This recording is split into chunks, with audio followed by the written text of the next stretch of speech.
Welcome to MotoMouths, the podcast for MotoGP, Motorsports, and more. I'm your host, Zoe, and Max Verstappen, Max Verstappen. I'm your other host, Zoe, and I have with me my chia seed drink, so just call me Seedy because I'm Flavio Briatore. Am I wrong? Just call you seedy. There's some seedy business happening in all of motorsport currently that I'm excited to talk about later in the podcast.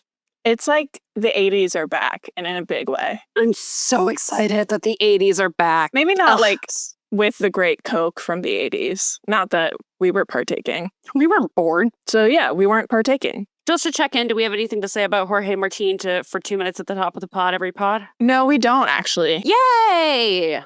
Yep, nipping that one in the bud. We actually don't have anything to say about Jorge Martin right now. Woohoo! Finally. Thank God. It's only taken us 17 podcasts to not talk about him for 2 minutes at the top of the pod, every pod. Anyways, moving on. We are on an off week for MotoGP this week, but don't be afraid. We still have things to talk about. Giacomo. Giacomo. My legs go jack, according to Frankie Morbidelli. I don't know what the hell that means. I think it's something about being nervous. This is something that was on the MotoGP Instagram or TikTok, and he said in a reel, he was like, in Italy we have a saying, my legs go Giacomo. Like, genuinely have no idea what that means.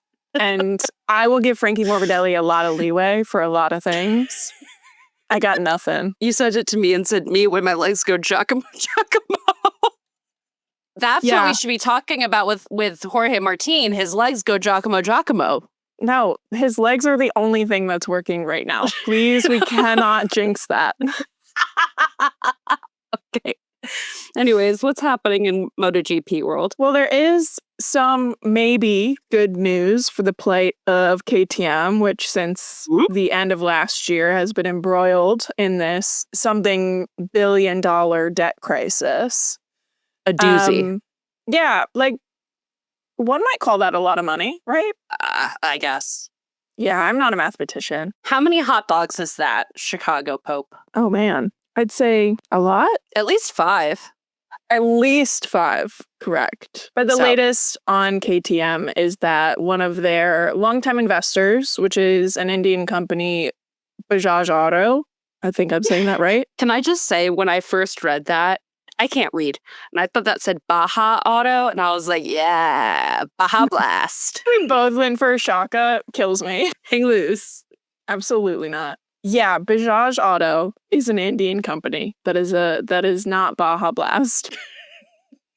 Thanks for that one. But they're a longtime investor with KTM. They have an existing relationship with the PR Mobility Group, which is kind of the bigger company as well. And these are from Indian outlets, but all reports are saying that they are moving on a huge loan to help out and support KTM in their debt repayment, which is great news because it's a lot of fucking money that they have to pay back. The interesting thing about it is that if this does go through, Bajaj Auto will have a much larger role in KTM as an entity.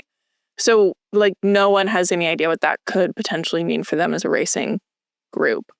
Does that mean KTM is going to have a different management team? Does that mean they're going to pull out of Moto2 or Moto3? Like, we just really have no idea what that could do to the face of the KTM Motorsport group. It could be a good thing, could be a bad thing. I don't think it's inherently bad to have investment in motorsport from parts of the world that these series don't typically look for talent in. So there could be, like, this big investment could lead to more focus on rising talent in that part of the world, which is always a good thing. Also, just like knowing what I know about my brain conjuring up images of India, its most populous centers. That's like extreme motorsports all the time. Also, like, motorcycles are a huge mode of transport. A huge mode of transport in India. And they do shit on those bikes that are like, it wouldn't surprise me if the world's best MotoGP rider is currently dodging traffic in New Delhi. Your next world champion is in India. Yeah. Anyways, that's the big news from KTM. There is one thing I wanted to talk about just coming out of the weekend at Le Mans, which is unsurprisingly about Marc Marquez, and also kind of an extension of the conversation we had last episode on the Pecco Bagnaia of it all, which he's publicly said over the last couple of weeks that he just needs to kind of let go of the idea of the GP25 being a bike that he will feel really secure on. And he just needs to focus on making the GP25 work as best he can. He also, a couple of weeks ago, said something along the lines, like in this vein, that Marc can win with a tractor, but he's like, that's not how I ride. That's not possible for me. And I think that's true. I think, and it's not really a value proposition. I think it's just true. But what's really interesting about this is that going into 2025, I think a lot of people were thinking about Marc-friendly tracks versus Pecco-friendly tracks, like really expecting them to be on more of a parity. And that obviously has not been the case. And so we go to Silverstone next, right? Marc Marquez has only won Silverstone once. In his debut season, no less. Exactly. All of that to say, it's not one of his favorite tracks. He was speaking kind of about 2025 as a whole after Le Mans and said something along the lines of, I don't think that there are tracks that I'm afraid of or tracks that I can't win at this year, which is an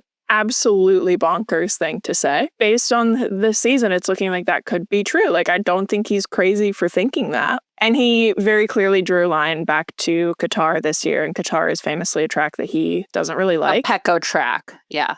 Exactly. And Marc handily made that track his own. And so just like reading his comments and kind of reading a bunch of pieces about it, I stumbled across two statistics that absolutely blew my mind. Hit me. On the remainder of the 2025 racing calendar, Marc hasn't won at only 4 of them. That's crazy. And those 4 are the Austrian GP, Indonesia, and Portugal. Okay. The 4th is Hungary, who is on the calendar for the first time in 2025. Wow. Yeah.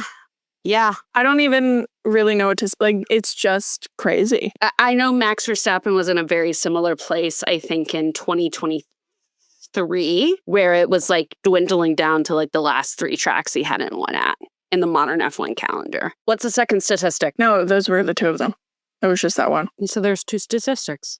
I mean, I guess that was just one. Okay, now that Zoe's lied to me. Okay, let me confirm it was a 1 statistic with a sub-bullet to clarify the data. Okay, thank you.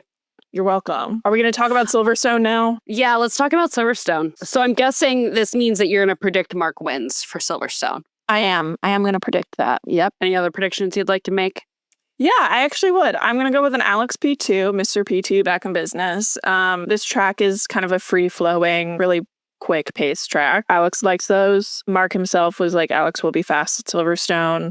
I also think that because Pecco has kind of publicly been like, I need to stop trying to remake the GP24, I think he's got the next couple of 2 to 3 race weekends where he's really going to be calibrating to the 25. So I don't really think Pecco's going to be anywhere this weekend. And so, you know what? I'm turning my back on all of the things that I've said before, and I'm going with a Maverick Vinales P3. Or consistency king. And I know that I'm the first person to be like, Maverick Vinales will disappoint you, but I'm ready to be disappointed. I just feel good about it. Being disappointed? I don't know. I just feel good about it. I think it could happen. Maverick's had great momentum. I think it could happen. And then for a fail king, I'm going to go with Johan Mir. All right. No rationale there. It's just what I believe. These are my predictions. I am going exactly opposite to you. I think Pecco's going to win this weekend. Interesting. And let me tell you why. Please do. If he stays true to what he's saying and just kind of like gives up, it's going to be the first weekend where he's not trying so fucking hard and is so fucking uptight that I think it's actually going to work in his favor. Okay. Like the minute he lets go, it's going to all start happening. It's going to be a beautiful lesson and he'll be reincarnated as a lotus flower. Here's the thing. Pecco just like never lets go. But if he does, it's going to happen. And if it's going to happen now, it's going to happen. I'm going to say Marc Marquez P2. Okay. And then for P3, I'm going to say Alex Marquez. All right. And then for Fail King, I'm going to say Frankie Morbidelli. Giacomo. His legs are going to go Jack. Yeah, I could see it. So those are my predictions. I think that they will be true and real. I'm doing so badly in all of our predictions that at this point, I'm just having fun with it. It's a true like head to head. And baby, I'm winning. Just on all accounts. I never win anything. This is great. I'm so bad at this. Yeah, so we'll go to Silverstone. So, shall we swing on over to the Great Wide World of Motorsport? We should. It's been pretty busy, I think. Yeah. Once again, I've never made a correct prediction in my entire life, except for the fact that I predicted Max would win, and he did. I mean, I think your Veil King was pretty solid, but that was also like a shoo-in. You weren't like seeing through the veil on that one. No, I was not seeing through the veil on that one. Veil King fork found a kitchen. Yeah, this weekend was... It's what I needed. Like, spiritually, it's what I needed. It was wild. So nothing really happened in practices, but in the very, first seconds of qualifying, Yuki had, I think, probably the worst crash since Zhou in Silverstone 2022. It was awful. A very similar looking crash, too, where they just kind of I can't believe he walked out of that. I cannot fucking believe that. I just a very, very scary crash. So glad that he's okay. I'm so glad the Halo exists. Like, I think these are those moments where it's like anyone who has anything negative to say about the Halo, eat glass. Truly one of the greatest inventions in motorsport history. Very good to see that Yuki was okay, that he was able to just walk away from that. It was incredible. And then the rest of qualifying didn't get less interesting. It kept getting crazier. Yeah. You got both Ferraris knocked out in Q2 with Carlos Sainz in P1. You have both Aston Martins making it into Q3 on mediums. Which was bizarre. Batshit. Fernando was so giddy afterwards. It was so cute. It was like, oh, Grandpa got enrichment. No, it was literally like old man sees sunlight. Literally old man sees sunlight. And then Carlos then gets fucked over by Williams. Fork found in kitchen. Fork found a kitchen. Wow, team that was operating off of an Excel sheet a couple years ago isn't quite up to snuff. Crazy. Oscar takes pole, and Max also says afterwards that he's going to stop trying to fight for pole because it's going to fuck up his pole to win ratio. Yeah, it's fucking up his completion rate. Woman in STEM, Max Verstappen. He said, I don't want my data fucked up. It's not representative, so we're not counting it in our end of year reporting. Just a crazy, crazy, crazy qualifying. Here's the thing, though. With Max, I really think when he is having a silly, goofy time with the press, he's having fun. He is having so much fun. Like, Max loves a silly, goofy joke at the expense of the press. So to me, when he's joking and giggling, Mans is going to be fine. And Mans was fine. That was borne out. Mans was incredibly, incredibly fine. Mr. Perfectly Fine if he wasn't a piece of shit. One of the greatest race starts I've ever seen. It was crazy. What's crazy is that's what Checo wanted to happen in Mexico in 2023. I'm so glad you brought that up. I love Mexico 2023. It's exactly what he wanted to happen, and it didn't happen. And then Max showed why he's the GOAT. Yeah. I really felt like the universe was just like doing what it needed to do in that brief moment.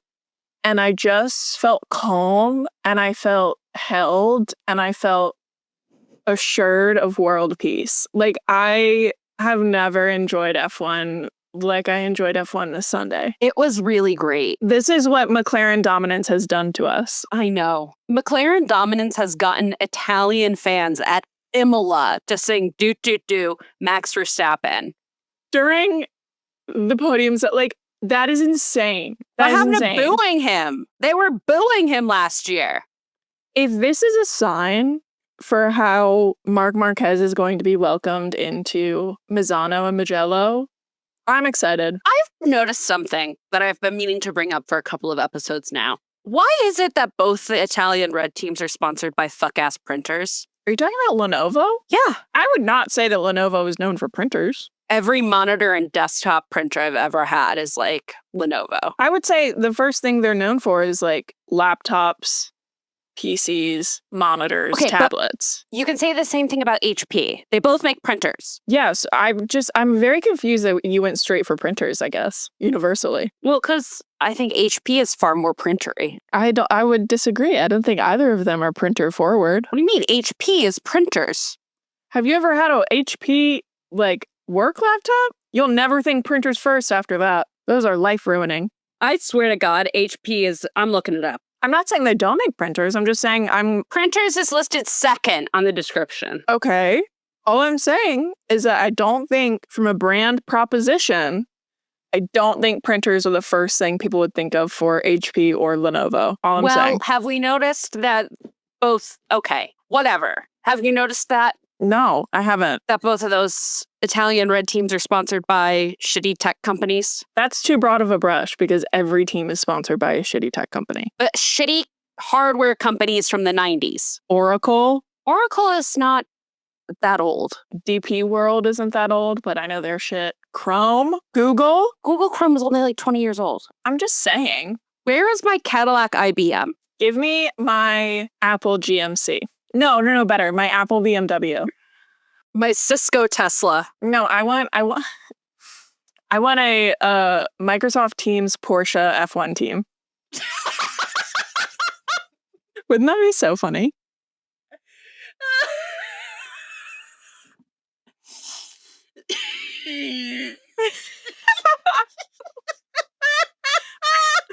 Are you wheezing?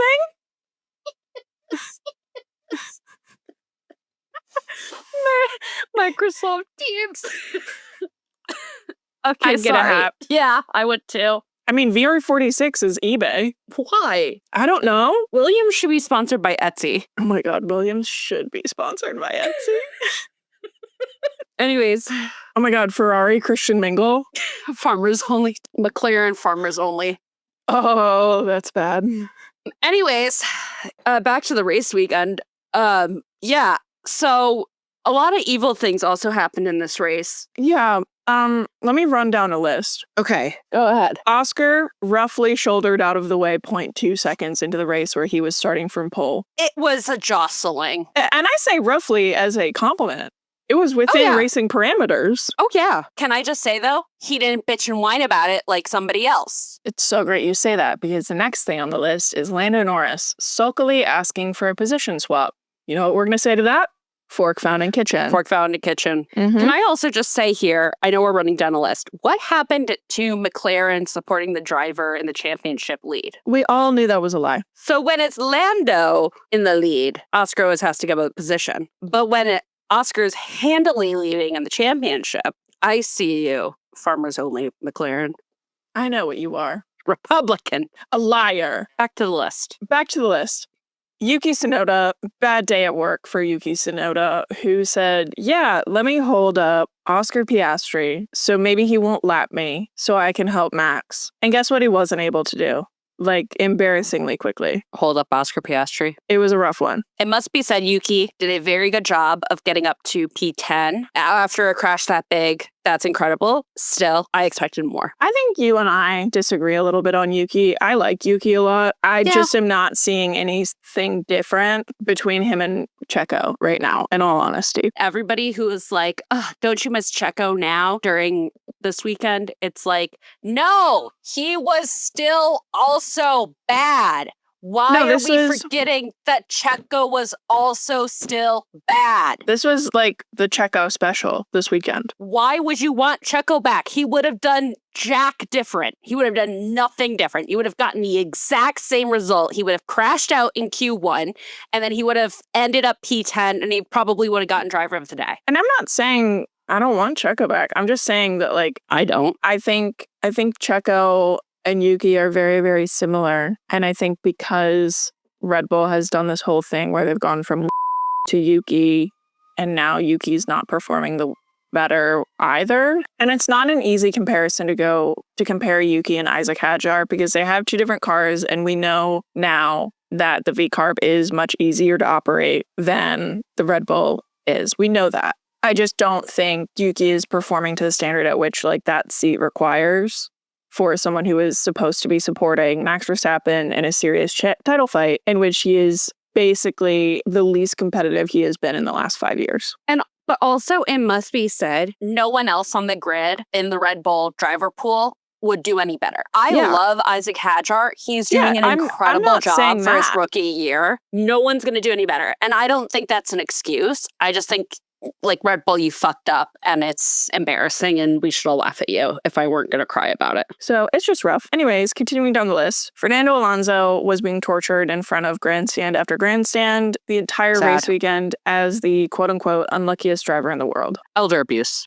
Elder abuse. Also, I think a friend of his passed away last week. His former trainer. Yeah, which is like genuinely very upsetting. And very upsetting. I understand having those kind of emotions like run rampant, especially while you're getting fucked over by your strategy team who somehow made it work all weekend and then on Sunday shut the bed. Next on the list, Kimi's classmates all had to see him flop, having a worst Sunday ever. So upset about this. It wasn't even Kimi's fault. Mercedes, you will never seeing the gates of heaven. Never. Toto Wolff, you are never seeing the gates of heaven. He wasn't even there. He was at his fuck-ass kid's college graduation. Toto, I can't believe you supported one child of yours only to fuck over the youngest. You know who was the father that stepped up? Valentino Rossi. Yeah. Which is like straight up really fucking funny. In the same shirt he wore to his 46th birthday. And his second daughter's christening.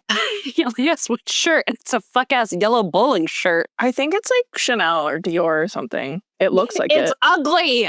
Yeah, that's how I know. Anyways, Mercedes, you will never see the gates of heaven. We don't have time to unpack all that. Next on the list, they were so cute, by the way. They were so cute. They were playing soccer. He was so happy. They were all having so much fun. He got a bunch of young Italian kids to wear Mercedes gear. Yeah, evil. Which is big. Evil, evil, evil, evil German team. As always.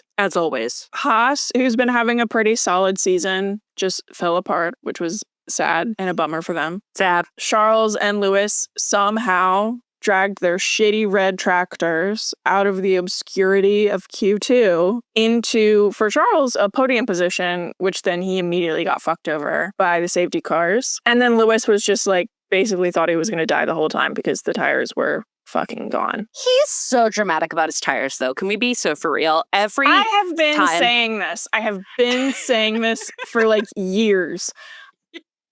Listen. As someone who has been lucky enough to be in the same room as Lewis Hamilton and speak to him and really just like understand that I think fundamentally he is a good person who like really gives a fuck. Saying all of that, dude is so annoying when he drives. He's so bitchy about specifically the tires. It's always the fucking tires with him. It's so annoying. And it's like, Lewis is one of those drivers where it's like, oh, maybe we shouldn't have a radio connection. Yeah. He and Max are kind of the same way. He's just worse. That if it's like, if he's winning, it's all great. And he's like, thank you to everybody back at the factory. Everybody worked so hard and it was so amazing. It was so beautiful.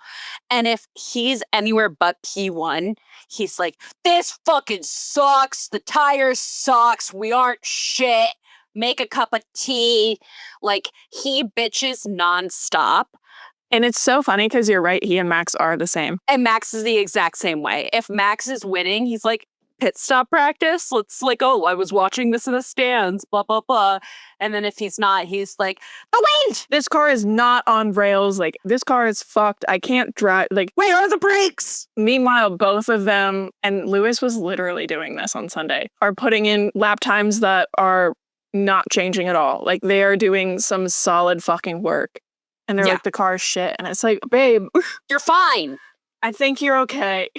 Take a deep breath. I just think, I know it's never going to happen. They would be so good on RuPaul's Drag Race. I thought you were going to say they'd be great teammates, but it's never going to happen. But they would be so good on RuPaul's Drag Race. In different ways, I think. Oh, in very different ways. Last thing on the list is maybe more of a correction, which is Isaac Hadjar and the Williams boys also had great weekends. So not everybody was like going through the torture chamber. Isaac Hadjar, my beautiful baby boy capybara. Yeah, that one. Continues to keep doing great. I'm so proud of him. Can we give a second? I did want to talk about this. Alex Albon has been having the best season of his career. He has. Williams is having a great season. They're doing really well. I think that 2026 is going to be a really, really exciting year for Williams. James Vowles has been saying since the moment he stepped foot in Williams, 2026. With his big throbbing brain. With his big throbbing brain. I don't care about anything except 2026, and I think it's proving to be right. Can we also just say they're not bringing any upgrades. They're just waiting for everyone to get worse. Well, okay, speaking of that, apparently there was a technical directive. It was issued on May 12th, so the Monday before the race weekend, issued by the FIA, and specifically the design of the wheel bodywork and the treatment of the tires was pointed out in this technical directive. And it would go into effect during the first European race of the season, which was Imola. Basically, what I took away from this is that McLaren has been fucking with their tires in a way that was not unallowed by regulations, but is now unallowed by regulations, which I think you could explain like, it's not that everyone's getting better. It's not that Red Bull was suddenly better out of nowhere. Also, Max Verstappen is Max Verstappen. But I think it's that McLaren got a little bit worse. I would agree with that 100%. Just quickly before we wrap up the weekend, shall we revisit our predictions? We shall. So I said Fail King, that was kind of right. Yuki P3, no. Kimi P2, extra no. Max P1, I did get correct. Good for me. Mm-hmm. And then Zoe, you said Max P1, good job. Lando P2, good job. Nailed it. Charles P3, pretty close. And Fail King Franco Colapinto, which I think you and I were like equally right on the Fail Kings. yeah. So very exciting week. We now have to we have to make our fucking Monaco predictions. God damn it. Okay, I'm just gonna not even think about it. Go ahead, hit me. I'm gonna go Max P1, Got it. Oscar P2, Charles P3, and then Fail King. I think Lance is gonna put it in the wall. Oh. I know. Someone's gotta. I'm gonna say Oscar P1. Love that. I'm gonna say Max P2. Alex Albon P3. Oh, fuck yeah, I would do that. Fail King Charles Leclerc. Yeah. Monaco lifted him up last Monica's year. gonna drag him right back down. Is gonna crush him right back down. My thinking too is like, I think it would also crush him to like be on the podium but not win. Yeah, 100%. No matter what happens, if he doesn't win, it is a failure. In his mind and in the mind of the universe. The wrath of Monaco will succeed if he is anywhere but P1. Yeah. So those are our predictions for Monaco. Speaking of Monaco, if it's Monaco, it's Indy. And there's some noise happening in IndyCar. Oh yeah. Speaking of cheating, Speaking of crime, speaking of criminals, we found some. Team Penske, which is known for being Penske perfect, is perhaps not Penske perfect. I mean, I don't even think it's perhaps. I think it's confirmed. I think it's confirmed. I'm not too deep into the world of IndyCar. But this made rumbles. This made rumbles in the world. And what's so crazy to me is that Joseph Newgarden not only got sent to the back of the grid, his win last year is now in question. I didn't hear that part. I don't That's know. crazy. I don't know how realistic it is, but I think if investigations pan out, No, they could definitely take that away. which is crazy. Because if there's one thing that has stuck in my mind as an enduring image of IndyCar, it is Pato O'Ward crying about losing in second last year at the Indy 500 and how upset and heartbroken and beautiful he looked when crying. Joseph Newgarden's 2024 Indy 500 winning car had same modified attunator Penske failed their tech inspection with. Is he going to be a retroactive Indy 500 winner? I don't know. If I were Pato O'Ward, I'm kind of this opinion anyways. I wouldn't want it. No, of course. Why? Why would you? Yeah. So it's Robert Schwartzman. First of all, the first rookie to qualify on pole in how many years? I actually know this. This is also crazy. Schwartzman is the first rookie to put it on pole at Indy since 1983. The Italian who did that, the last rookie, was an Italian named Teo Fabi. Schwartzman is racing for an Italian team, Prema, which, crazy story, was founded in 1983. Wild. Numerology is real, and Taylor Swift would never lie to us about it. Correct. Takuma Sato is in P2. He has been racing, I think, forever. Good for him. And I think he only, if I recall correctly, races at ovals. Like, he's not even a full-time racer anymore. He just comes back. Yeah, he's almost 50 years old. He's 48 years old. He only comes back to race at ovals. Oh, and that's also the craziest thing, is that this rookie who's on pole first time driving racing at an oval. An oval. Yeah, 0 oval game. So, yeah, I think it's going to be a really interesting weekend in the great wide world of motorsports. Oh, this weekend, I'm going to have to manage my schedule like the goddamn Navy. We got MotoGP. We got F1. We got Indy. Who knows what else? This is my schedule. This is my schedule. How do I watch Indy? I don't think I have the TV thing. Fox? I don't think I have it. I'll figure it out. Do you have Sling? I watched it on Sling last time. I don't have Sling. Do you have it on Ubu? Do we have it on Tubi? Do we have it on... Oops. Poob's got it for you. Poob's got it for me? So McLaren, bad. sponsored by Poob. Poob's got it for you. A Disney Plus Atlassian Williams. Etsy, Atlassian Williams. God. Anyways, I think that brings us to the grid as ...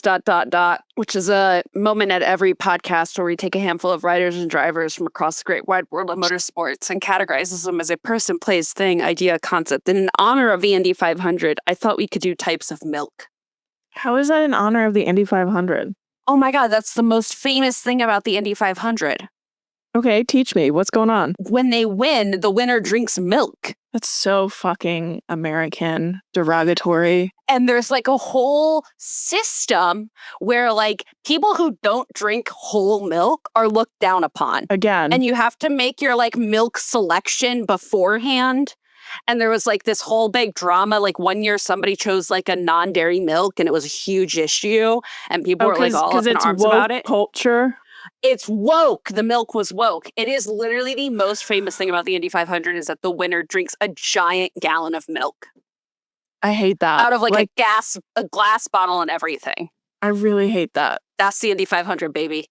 I hate that so much. Like, okay. Yeah.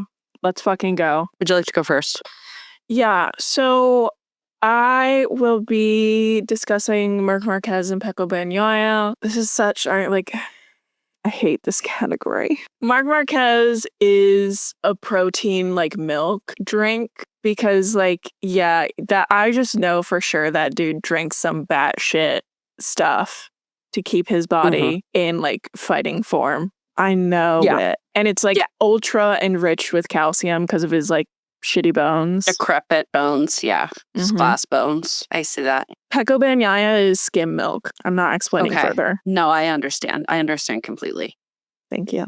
And it's very similar to where I was going. Lando Norris is one that I'll be discussing. He is specifically the Fairlife lactose-free skim milk, which is my milk of choice, and is also essentially just water dyed white.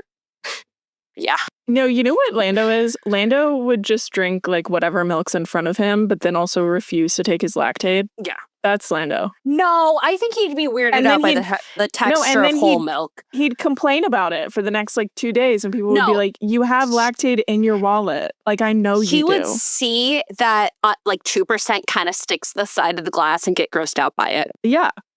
I think these truths can coexist.